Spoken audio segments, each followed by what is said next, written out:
interview doing pages 72 through 75. And basically what this article is talking about, there are 7 different classifications of COO, which stands for Chief Operating Officer. And a lot of people really don't understand what a COO does or what their importance is in a company.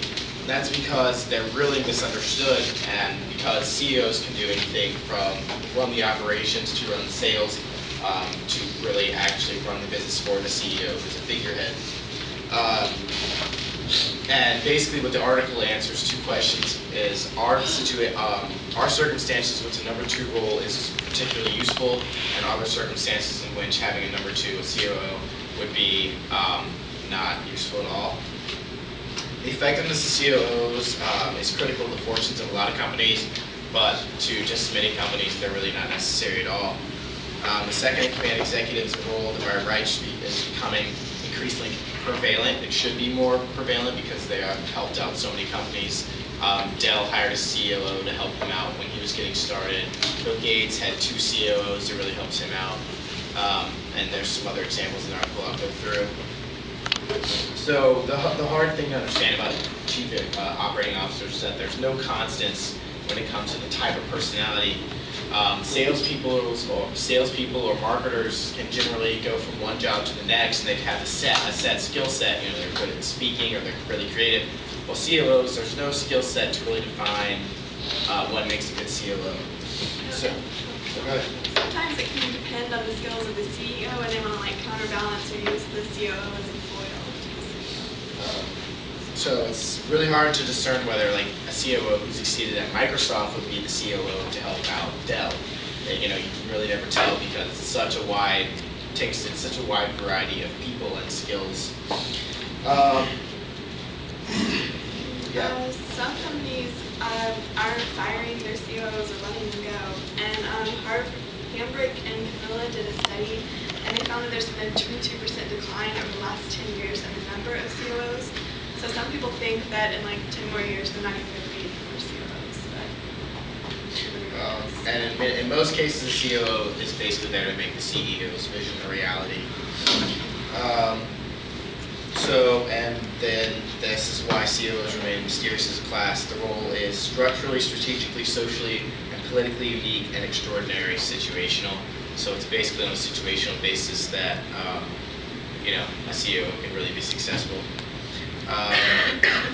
Basically classify COOs into 7 different types of jobs. COOs' roles are based on why the company hired them in the first place.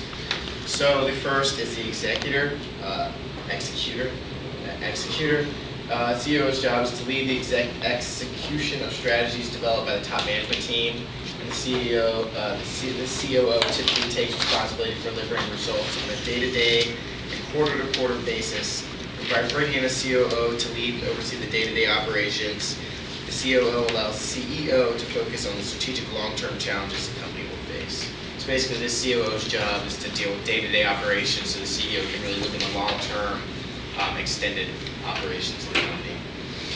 The next one is the change agent. Companies name a COO to lead specific strategic imperative, such as turn around a major organizational change or a planned rapid expansion. So basically, the COO is going to come in, help make changes. This is usually a very educated person, someone who's a veteran in the industry, who's maybe even done it before. A CEO of another company previous is going to come and help the company turn itself around. The mentor. Some companies bring a COO on board to mentor a younger, inexperienced CEO.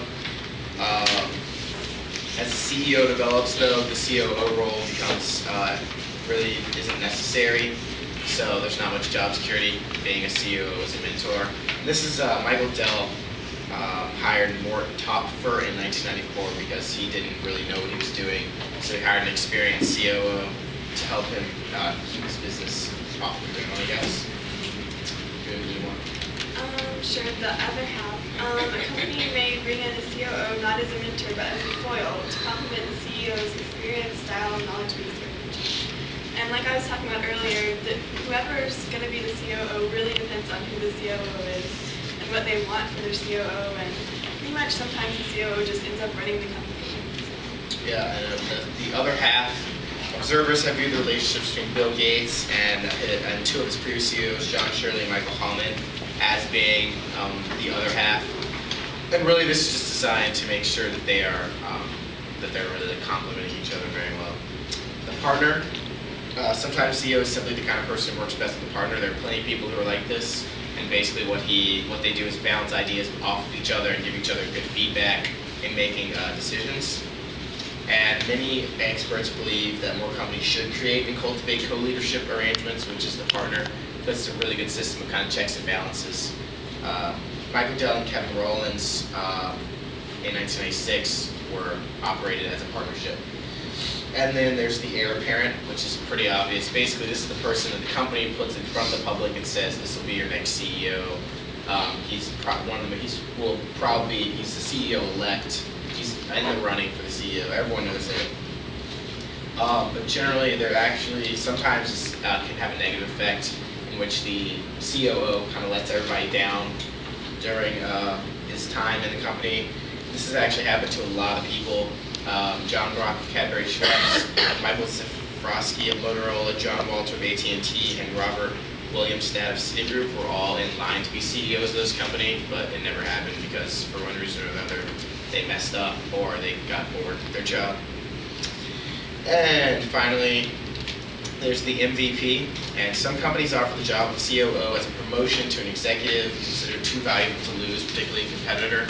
So basically, the MVP is a COO who they don't want to lose, so they offer him, a promotion to a chief officer, basically to keep him inside the company. And with this strategy, an organization may try to hedge its bets by stopping short of identifying a specific heir or setting a timetable for leadership succession in an effort to keep its high potential executives intrigued about what the future might hold for them. Basically, what this means is that by selecting a couple MVPs and giving them like small raises, have a lot of different people who are still really interested in moving up inside the company instead of getting bored. So there's 7 types of COO, and the most important thing to remember though is that 7 roles are not mutually exclusive. There are a lot of COOs that will wear 1 or 2 or 3 of these hats at the same time in order to really effectively run their company. So that's it.